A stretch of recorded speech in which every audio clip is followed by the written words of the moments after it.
Hola amigos y amigas de mi amigo Freud. Bueno, volvemos con la serie de psicometría. Y lo dejamos, y vamos a continuar donde lo dejamos ayer.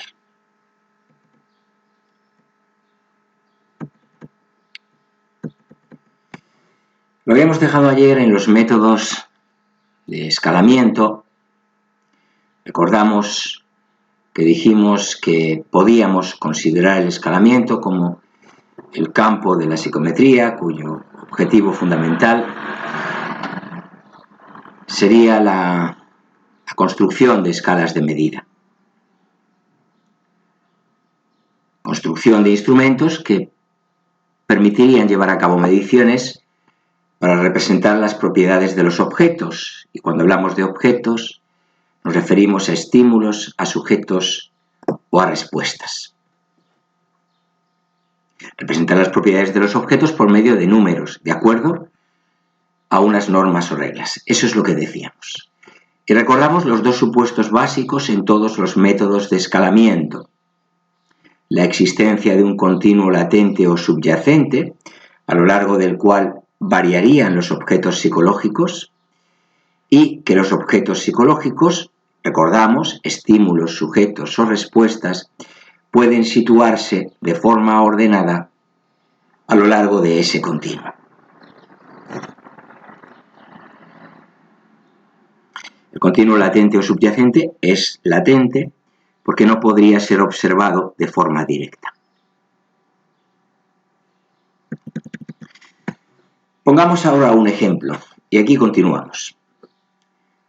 Si el atributo o característica que se quiere medir es la inteligencia, supondremos que ese atributo se puede representar a lo largo de un continuo, una recta en términos geométricos, sobre el cual se podrán situar los sujetos de forma ordenada en función del grado de inteligencia que manifiesten. Siguiendo con el símil de la representación geométrica, los sujetos se podrían representar a lo largo de la recta por medio de puntos.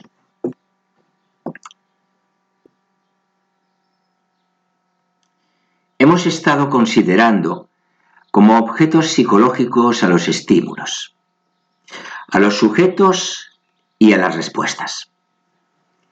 Ahora bien, ¿qué diferencias nos vamos a encontrar en función de que los objetos psicológicos a escalar sean estímulos, sujetos o respuestas? Como señalaron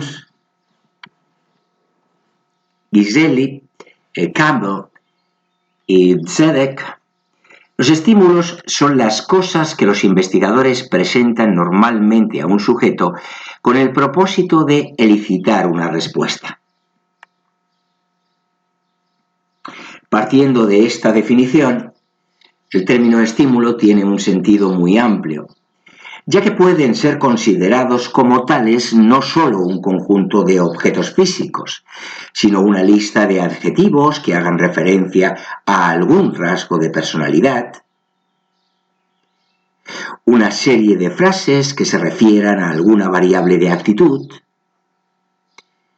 un grupo de personas a las que se vaya a calificar, una serie de problemas de psicometría, por poner tan solo algunos ejemplos.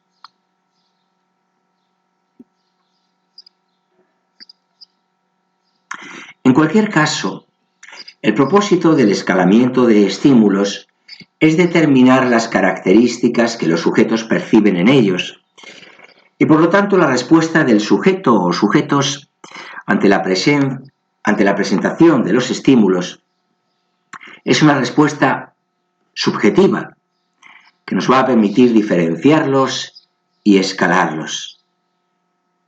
Esto es, asignar un valor numérico a cada uno de los estímulos.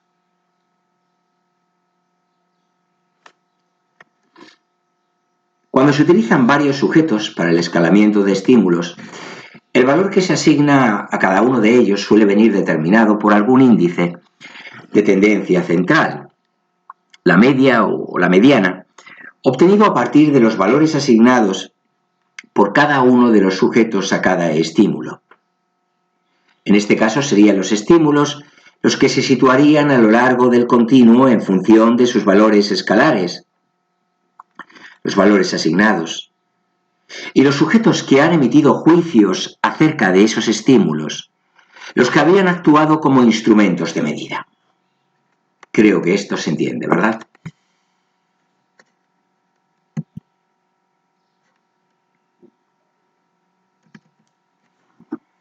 Cuando el objeto a escalar son los sujetos, se utiliza una muestra generalmente extraída de forma aleatoria de una población, y todos los sujetos que la componen responden al mismo conjunto de estímulos. Los elementos de un test, por ejemplo.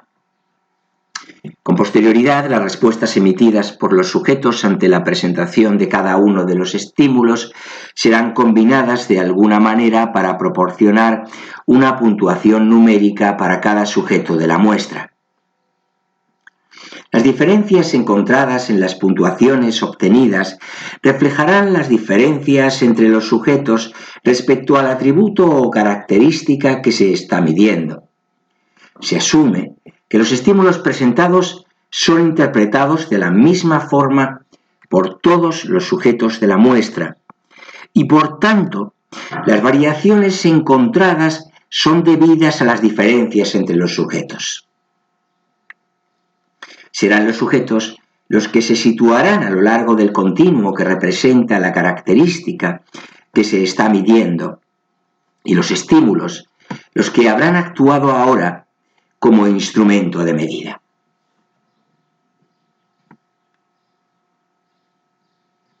Hay veces que lo que interesa es situar sobre el continuo a lo largo del cual varía el atributo que se está estudiando, tanto a los estímulos como a los sujetos. En tal caso, las variaciones encontradas en las respuestas de los sujetos ante la presentación de los estímulos se atribuyen no solo a las diferencias que hay entre los estímulos respecto al grado de atributo que llevan implícito, sino también a las diferencias que hay entre los sujetos en cuanto a su actitud personal frente a cada uno de los estímulos. En estos métodos, la posición de cada sujeto respecto del atributo que se está analizando, su actitud con C, su actitud con P, sentimientos, etc., es un factor que está determinando su respuesta.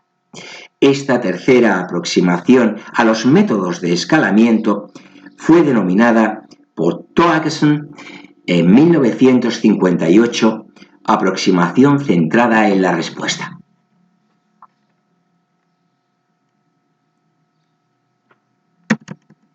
Vemos, por lo tanto, que los métodos de escalamiento hacen referencia tanto al escalamiento de estímulos como al de sujetos o al de ambos a la vez.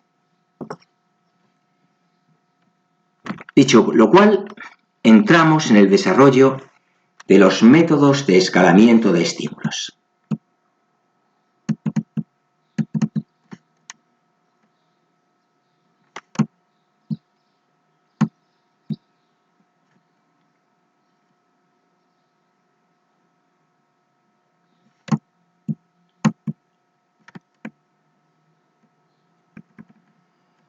Dado que en sus orígenes el escalamiento estuvo asociado al escalamiento de estímulos, vamos a mantener la idea aquí por razones didácticas.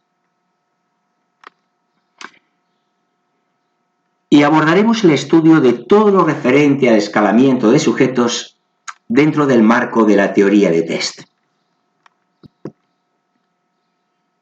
El origen de los métodos de escalamiento de estímulos tuvo lugar cuando la psicología se enfrentó con el problema de cuantificar de alguna manera las relaciones existentes entre las características físicas de los estímulos y las sensaciones que dichos estímulos suscitan en los sujetos.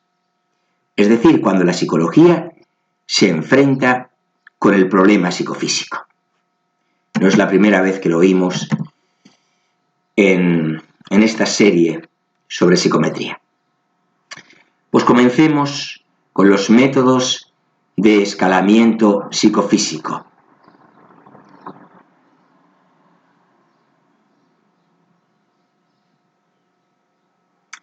A principios del siglo XIX, el filósofo y pedagogo alemán Herbart acuñó el concepto de umbral mínimo para designar a la mínima intensidad que tiene que tener un estímulo para que se pueda percibir. Vemos aquí ya, por lo tanto, un primer intento de relacionar la intensidad de los estímulos con las sensaciones que producen.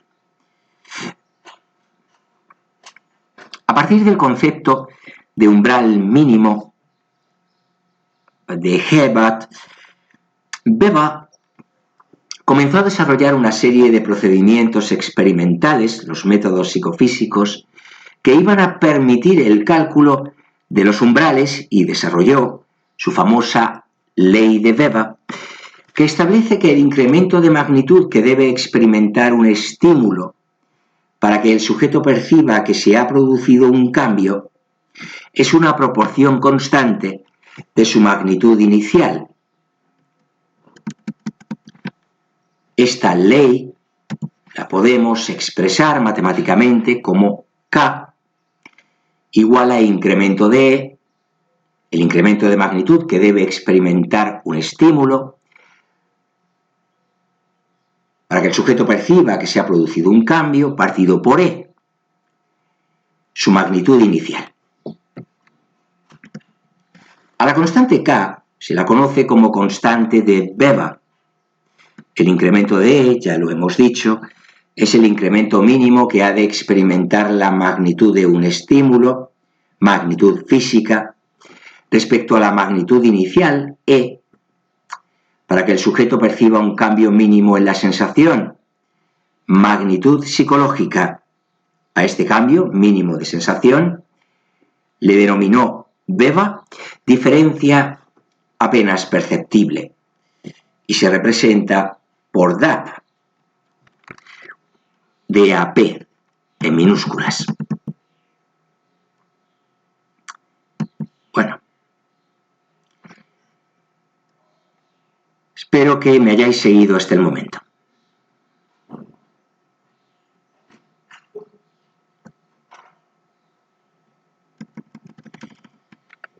Aunque a Weber se deben los primeros intentos de establecer una ley general para formular la noción de umbral, la figura más representativa fue Fechner, que desarrolló una serie de métodos denominados métodos psicofísicos indirectos que permitían elaborar unas escalas denominadas escalas psicofísicas.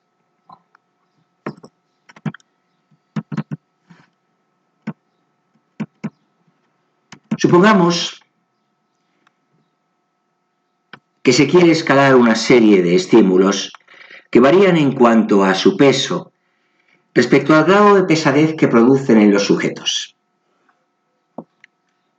En este caso, cuando a los sujetos se les presenten los distintos estímulos a escalar, deberán emitir un juicio acerca del grado de pesadez que han percibido al sopesar cada uno de ellos. El peso es una característica física de los estímulos que varía a lo largo de un continuo físico, y hay instrumentos adecuados para su medición.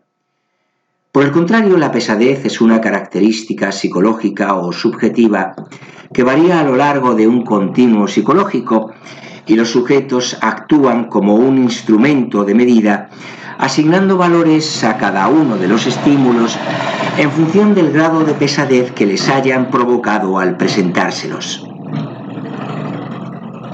Estos valores, como decimos, son psicológicos o subjetivos.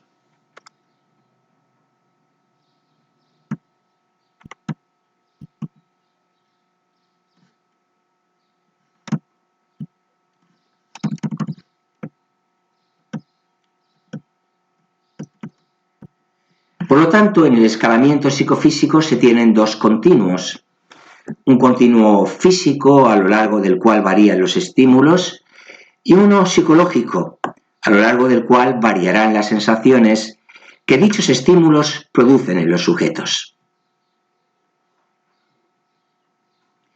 Para construir la escala psicofísica será necesario ver qué relación funcional se puede establecer entre los dos continuos.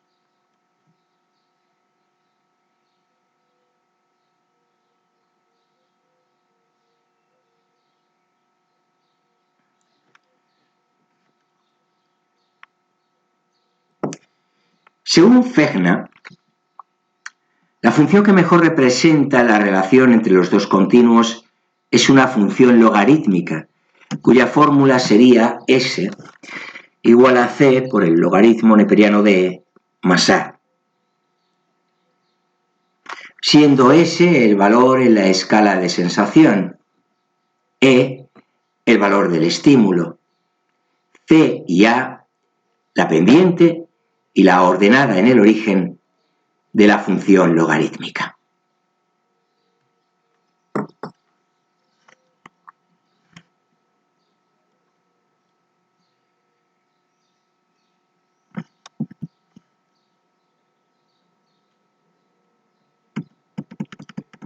Para poder medir la relación entre la magnitud de los estímulos y las sensaciones que producen, Fechner introdujo los conceptos de umbral absoluto y umbral diferencial. Para Fechner, el umbral absoluto sería la magnitud física del estímulo que se requiere para que se produzca una sensación, y el umbral diferencial sería el incremento mínimo en la magnitud física del estímulo que se requiere para que el sujeto perciba un cambio de sensación.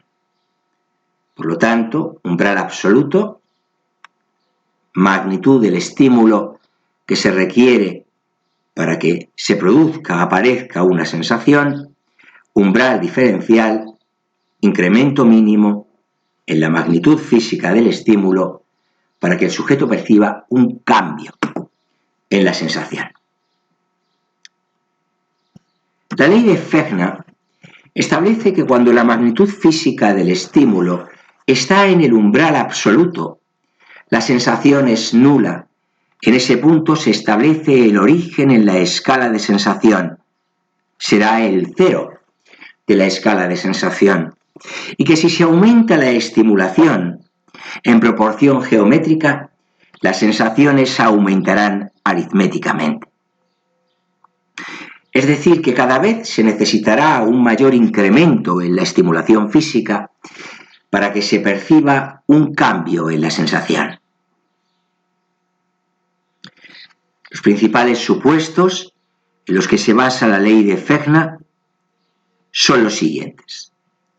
En primer lugar, asume la ley de Weber, que recordamos es K igual a incremento de E partido por E. Es decir, que el incremento de magnitud que debe experimentar un estímulo, incremento de E, para que el sujeto perciba que se ha producido un cambio, es una proporción constante de su magnitud inicial E.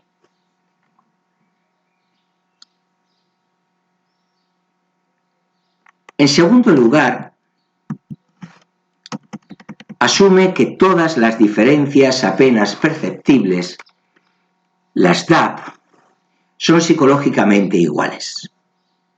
Esto implica que siempre que se produzca un aumento en la magnitud del estímulo igual a un umbral diferencial, incremento de E, sea cual sea el valor de esa magnitud, la sensación aumentará siempre en la misma cuantía. Esto puede expresarse como incremento de S igual a I, donde I sería una constante.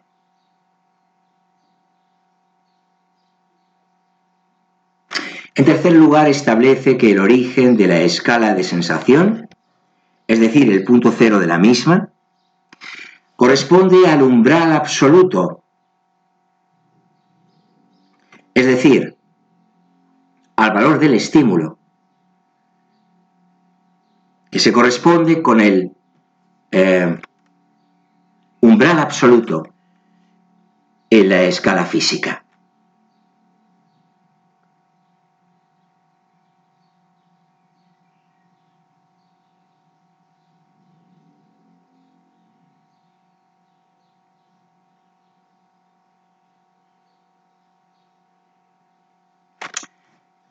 Veamos un ejemplo.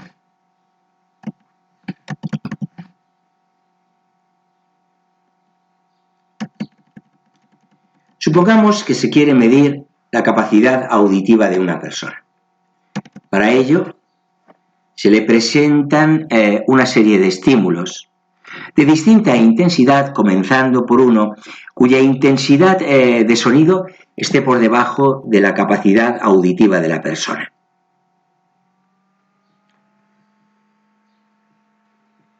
Poco a poco se va aumentando la intensidad del sonido hasta que la persona empieza a detectar el estímulo.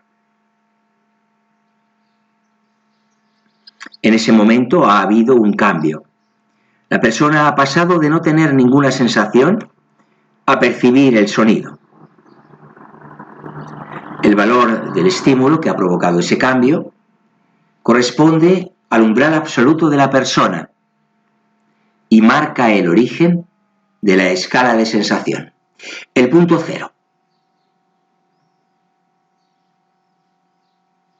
Si a partir del valor correspondiente al umbral absoluto se va aumentando muy lentamente la magnitud del estímulo, en nuestro ejemplo la intensidad del sonido, llega un momento en que la persona detecta que ha habido un cambio y se produce en ella un cambio de sensación. En ese momento se ha encontrado su primer umbral diferencial, que correspondería al incremento mínimo que tiene que experimentar la intensidad del estímulo para que la persona perciba un cambio de sensación, como ya se dijo con anterioridad. Al cambio de sensación se le denomina diferencia apenas perceptible, DAP, lo recordamos nuevamente, por lo que se dirá que se ha producido una DAP a partir del umbral absoluto.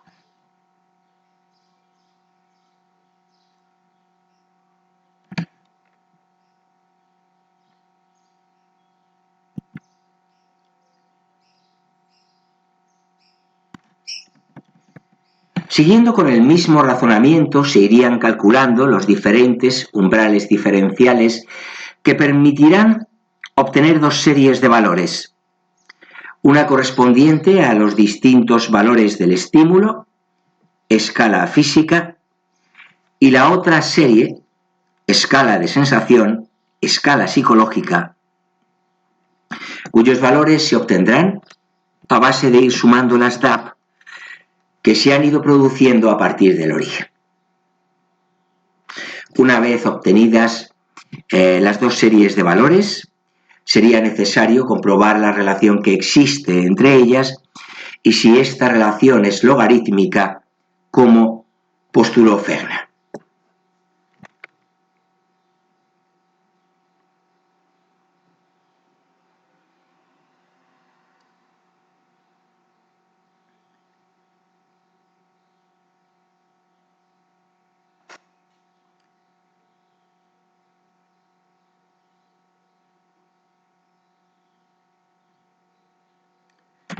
Si representamos gráficamente sobre unos ejes de coordenadas los pares de valores obtenidos, se observará la relación funcional que existe entre ellos y que, como dijimos, según Fechner, es logarítmica.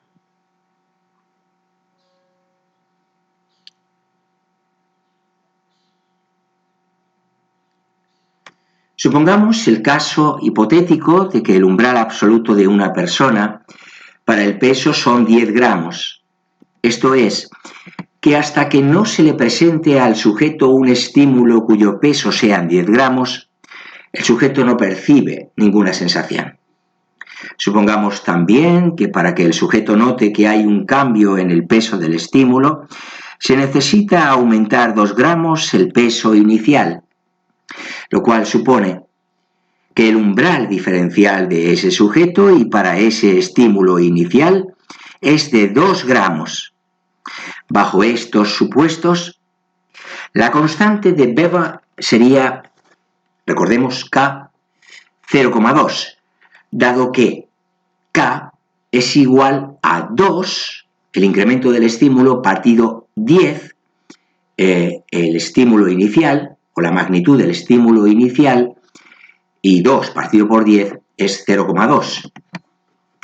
Si se cumplieran los supuestos de la ley de Fechner, obtendríamos los siguientes valores para el estímulo continuo físico y la sensación continuo psicológico. Cuando E vale 10, la S, el valor de las DAP, es 0. Cuando E vale 12, el valor de S es 1 DAP. Cuando E vale 14,4, el valor de S es de 2 DAP. Y cuando E vale 17,28, el valor de S son 3 DAP. ¿Cómo hemos obtenido estos valores? Os preguntaréis. Al umbral absoluto le corresponde el 0 en la escala de sensación. Por eso a 10, en nuestro caso, le corresponde un 0. Si tal y como hemos comentado con anterioridad, para que la persona note un cambio de sensación es necesario aumentar el peso del estímulo en 2 gramos, la constante de Weber será 0,2 y el umbral diferencial 2 gramos.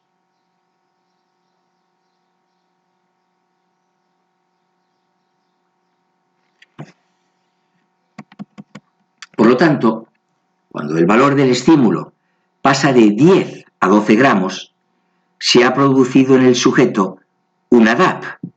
Por eso, en la escala psicológica aparece el 1.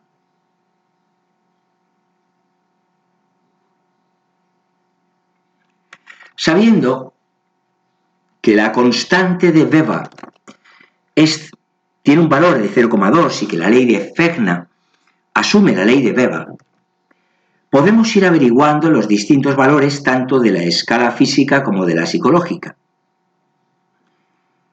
El siguiente valor será 0,2, la constante de Weber,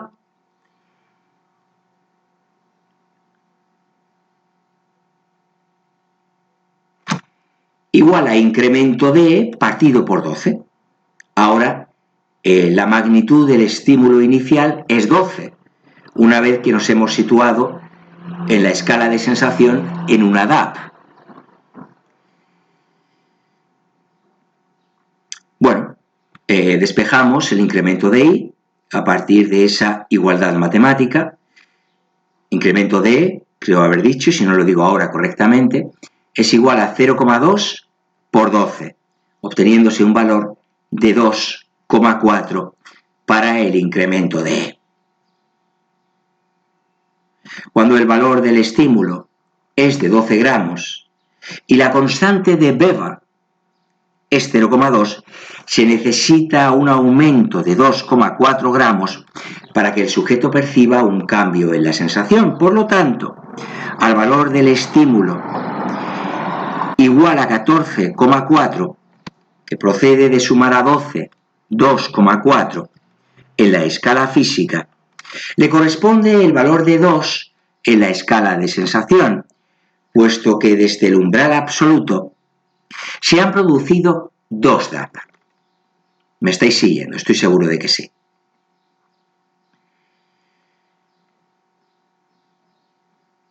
De esta manera se irían obteniendo los valores de ambas escalas, suponiendo que los datos se ajustaran a la función de Fechner.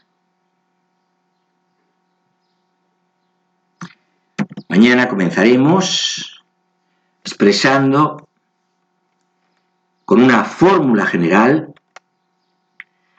cómo podemos calcular el valor de un estímulo cualquiera, el enésimo, en supuestos como el que hemos planteado.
Y bueno, aquí lo vamos a dejar. Estamos justo en el estándar de media hora para las entregas que nosotros mismos nos hemos recomendado para las entregas de mi amigo Freud.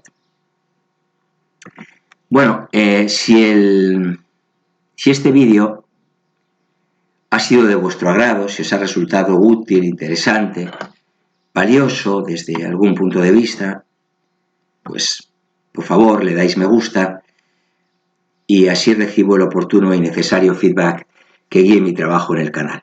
Os animo a la suscripción, tanto si sois asiduos y por alguna razón no lo habéis hecho todavía, como si sois recién llegados a mi amigo Freud. En tal caso, os animo previamente a daros un paseo por los contenidos del canal, convencido de que, tras ello, pasaréis a formar parte de la gran familia que constituye la audiencia.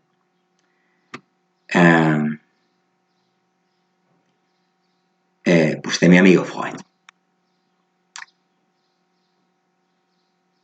Os recuerdo que mi amigo Freud también es el vuestro. Así lo ha sido desde el principio de esta andadura allá por mediados del mes de agosto del pasado año 2022.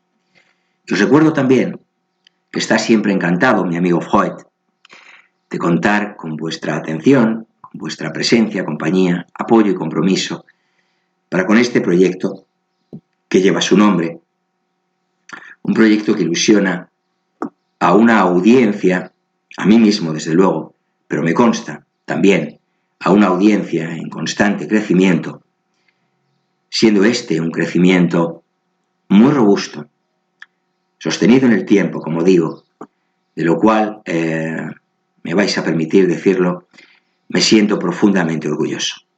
Mis expectativas, las que albergaba al inicio, se están viendo sobradamente colmadas. Es cierto que necesitamos de una masa crítica mínima de audiencia para poner en marcha una serie de proyectos como entrevistas a profesionales de reconocido prestigio en las distintas áreas de conocimiento que abordamos aquí en mi amigo Freud, otras actividades que tienen cierta complejidad en su organización, como charlas, coloquio, simposio o simposia, que es la manera correcta de decirlo en latín, puesto que es una palabra, es un latinismo. Bueno, ya me habéis oído, los que sois asiduos muchas veces, repetir estas cuestiones, ¿no? Necesitamos ser en torno a 1000 personas para que estas actividades puedan llevarse a efecto, con viabilidad suficiente, ¿no? Razonable. Y bueno, creo que no me olvido de nada, tan solo me despido de todos vosotros y vosotras con un saludo muy afectuoso, con mis mejores deseos para vuestras vidas y con la esperanza de que nos volvamos a encontrar aquí, en mi amigo Freud, con ocasión del próximo vídeo que no tardaré en subir al canal. Esa es al menos mi intención. Y normalmente, hasta el día de hoy, puedo decir, orgulloso, que la voy cumpliendo. Que este foro, que este punto de encuentro que es mi amigo Freud, siga siendo aquello en lo que se está convirtiendo. Una red de apoyo mutuo entre la audiencia, un foro de divulgación rigurosa, de divulgación sobre todo, pero no solo, de contenidos de psicología científica, y un faro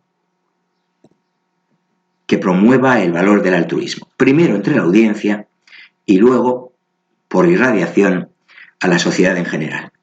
Después de todo, somos parte de esa sociedad. Hasta pronto, amigos y amigas.